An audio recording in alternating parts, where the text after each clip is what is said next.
በዚህ ዝግጅት በኢትዮጵያ የንግድ ሕግ ውስጥ ከተፈቀዱት የንግድ ማህበራት አይነቶች መካከል አንዱ ስለሆነውና የህብረት ሽርክና ማህበር ስለተባለው የማህበር አይነት እንማማራለን። ዝግጅታችን የህብረት ሽርክና ማህበር ምንድን ነው ከሚለው አንስተን እንዴት ይደራጃልና በመጨረሻም ምናልባት መፍረስ ካለበት እንዴት ነው የማፍረስ ስነ ስርዓቱ እስከሚለው ድረስ ያለውን እንመለከታለን። በስድስት ዋና ዋና ርዕሰ ጉዳዮች ወይም ደግሞ በስድስት ዋና ዋና ጭብጦች ነው ያደራጀነው ትምህርታዊ ዝግጅቱን። ስለዚህ ላይክ አድርጋችሁ ጀምሩትና እስከ መጨረሻው ድረስ አብረን እንድንቆይ እያሳሰብኩ በቀጥታ ወደ ፕሮግራሙ እንገባለን ማለት ነው። እንግዲህ ቀደም ብዬ እንደገለጽኩላችሁ በኢትዮጵያ የንግድ ሕግ ማለትም በ2013 በወጣው የአዲሱ የንግድ ሕግ ያን በተለምዶ በምንጠራው የንግድ ሕጋችን መሰረት የህብረት ሽርክና ማህበርን የተመለከቱ ድንጋጌዎች ከአንቀጽ 183 እስከ 211 ድረስ ባለው የንግድ ሕጉ ክፍል በደንብ ተብራርቷል ማለት ነው።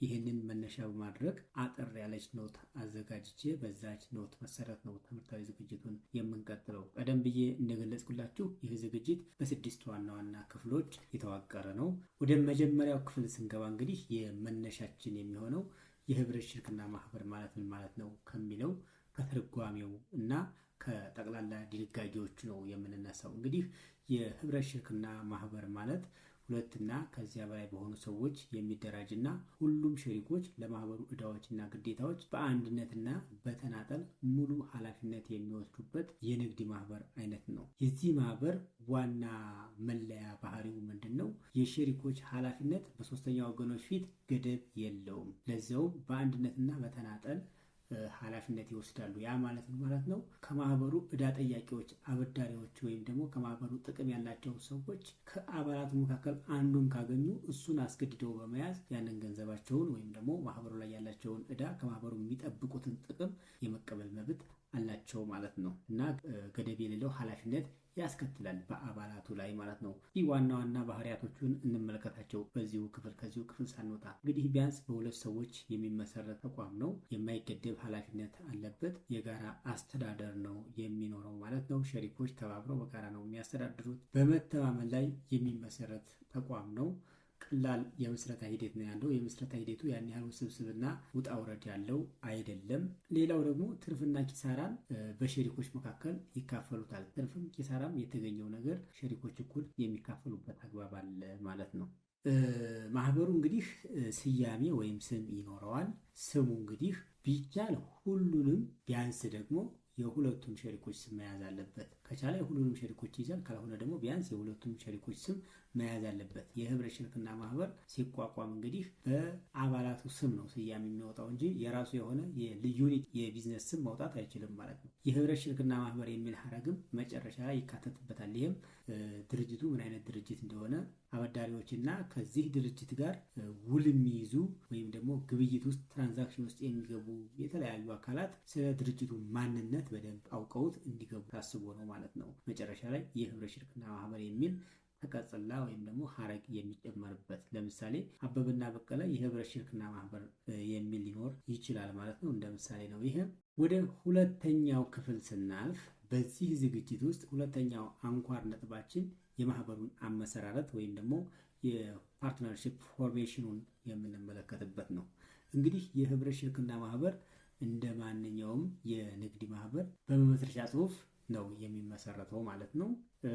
ስለዚህ መመስረቻ ጽሁፉ ውስጥ ምን ምን ነገሮች ይካተታሉ የሚለውም በስሱ ማየቱ ጠቃሚ ነው። በጣም ጄኔራል አንደርስታንዲንግ እንዲኖረን ማለት ነው። በአንድ የህብረት ሽርክና ማህበር ስናቋቁም የምናዘጋጀው መመስረቻ ጽሁፍ በውስጡ መያዝ ያለባቸው ዋና ዋና ነጥቦች ከዚህ ቀጥሎ የምነግራችሁን ያካትታል። አንደኛ ያው የማህበሩ ስም መኖር አለበት። መስሪያ ቤቶች ካሉት ዋና መስሪያ ቤቱ እንዲሁም ቅርንጫፉ ካለው ቅርንጫፉ መገለጽ አለበት። የሸሪኮች ማንነት መገለጽ መቻል አለበት። ዓላማው ምንድን ነው የሚለው ነገርም እንዲሁ በስነ ስርዓት በመመስረቻ ጽሁፉ መገለጽ መቻል አለበት።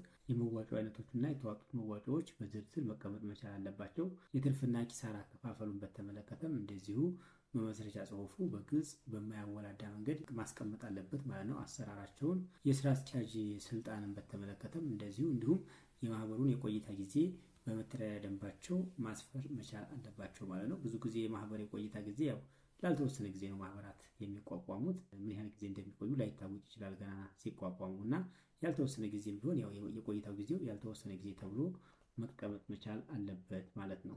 ሶስተኛው ጉዳይ የመዋጮ አይነቶች ናቸው። ስለ ህብረት ሽርክና ማህበር ስናወራ ማውራት ከሚገቡን ነጥቦች ሶስተኛ ላይ ያስቀመጥነው የመዋጮ አይነቶች ናቸው። እንግዲህ ለህብረት ሽርክና ማህበር በጣም ብዙ አይነት መዋጮዎችን ተቀባይነት አላቸው እና ብዙ አይነት መዋጮዎችን አዋጥተው ሰዎች ማህበሩን ማቋቋም ይችላሉ ማለት ነው። ይሄ እንደ የማሰብ አቅማችን የሚወሰን ነው የሚሆነው።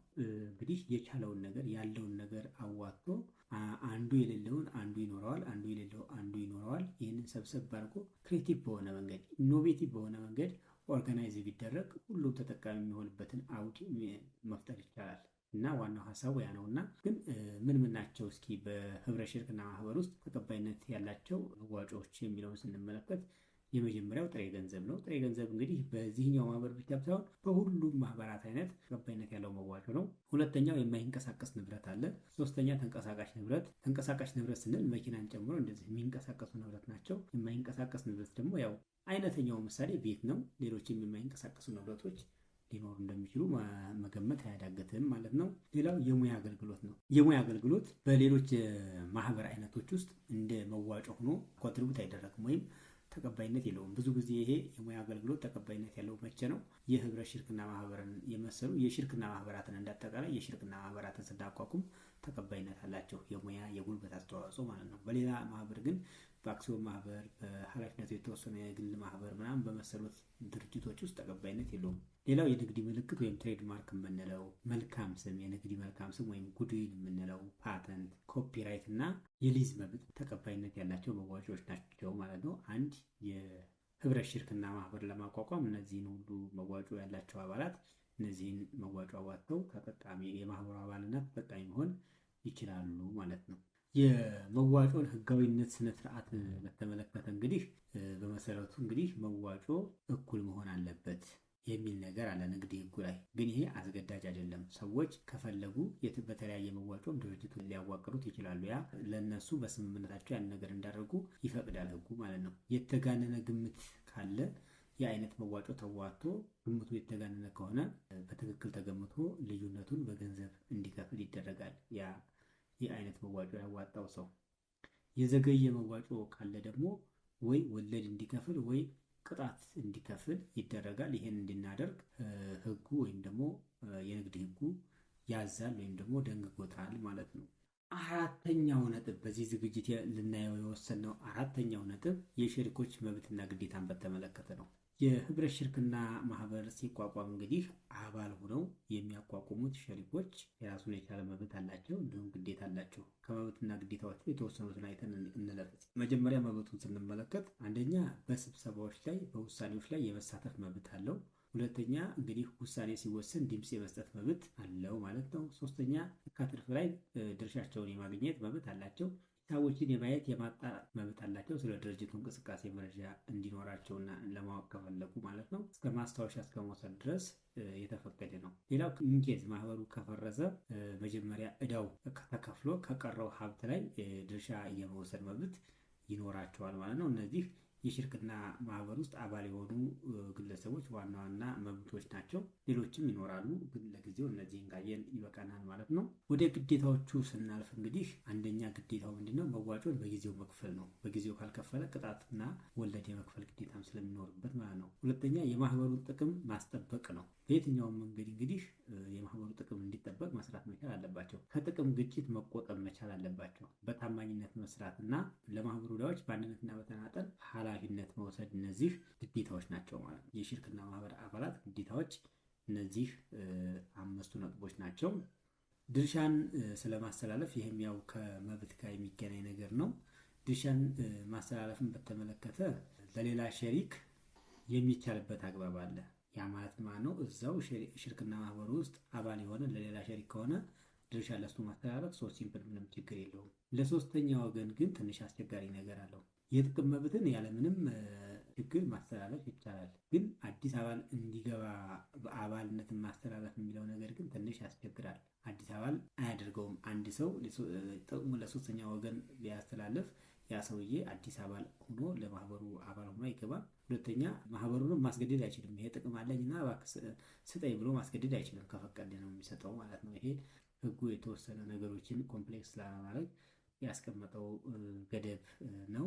አዲስ ሸሪክ በማስገባት በኩል ደግሞ አዲስ ሸሪክ እንዳጠቃላይ ሁሉም ሸሪኮች 100% ከተስማሙ አዲስ ሸሪክ ማስገባት ይቻላል። በአንድ ድምፅ ያለምንም ልዩነት ሁሉም የሽርክናው አባላት ከተስማሙ ማለት ነው። አምስተኛው ነጥብ የማህበሩን አስተዳደር ወይም ማኔጅመንት ስትራክቸሩን ነው የምናየው። እንግዲህ ማህበሩ በዋናነት በስራ አስኪያጅ የሚመራ ይሆናል። እንደ ሁኔታው እና እንደ መመስረቻ ጽሁፉ ድንጋጌ አንድ ወይም ከአንድ በላይ የስራ አስኪያጆች ሊኖሩ ይችላሉ።